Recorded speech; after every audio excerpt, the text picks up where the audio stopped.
ये बाबा है, सिंध लाड़काने से आया हुआ है और इसका नाम भी पूछते हैं। ये सिंधी ज़बान में बात करेगा और इसकी आंखों के आंसू देखें तो ये अपने दर्द और इसका बेटा कत्ल हो चुका है, देख सकते हैं। अगर आप में इंसानियत है तो इसकी वीडियो लाजमी शेयर करें। जी बाबा, तव्हांजो नालो छा आहे, किथां जा आहियो? मुंहिंजो अली मोहम्मद नालो आहे, मां लाड़काने जो रहाकू आहियां। जी, मुंहिंजो 2007 में पुटु मारे विया, नाला नो रज़ाक। और मां उन जन कोन पकड़ाया हुयुसि उहे ॾोही। पोइ असगर मुनवर इसे सां मिली पैसा ॾेई ऐं मूंखां चयो त तुंहिंजा ॾोही इहे न आहिनि, मुंहिंजा ॾोही इहे आहिनि। पोइ मूंखे ॿ टे ॾींहं 2 हफ़्ता जेल में रखियो इसे से।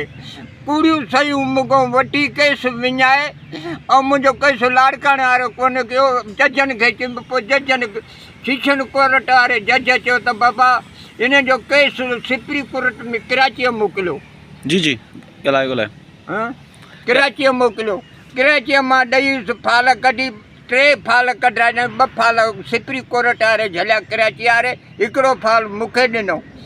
अॼु ताईं कुझु कोन थियो आहे। चयो त तुंहिंजो केस इस्लामाबाद मोकिलियो अथसि, अञा ओड़ो बहाल कोन आयो आहे।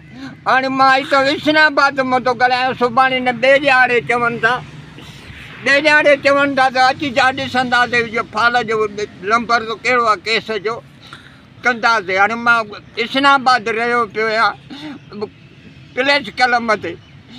अलाह साईं तव्हांखे वधाईंदो, मुंहिंजो इंसाफ़ जे बेगुनाह मुंहिंजो नुंहुं मराए वई आहे। बानुल असगर मुनवर मुंहिंजी नुंहुं विहारी वेठा आहिनि।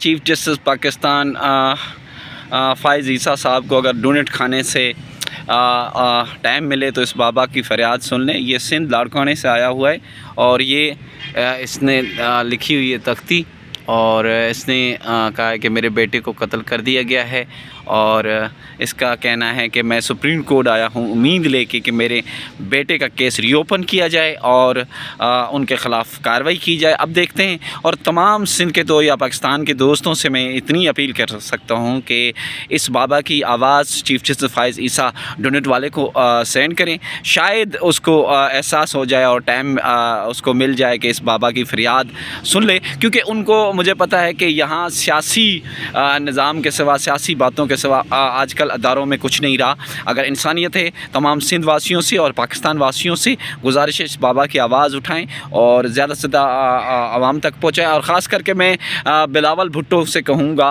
कि बिलावल भुट्टो ज़रदारी साहब इस बाबा से कुछ करें। और इसका असल हल्का जो है हिस्बुल्लाह बुगियो साहब है, जो पीपल्स पार्टी के MNAs हैं, वो भी इस्लामाबाद में रहता है।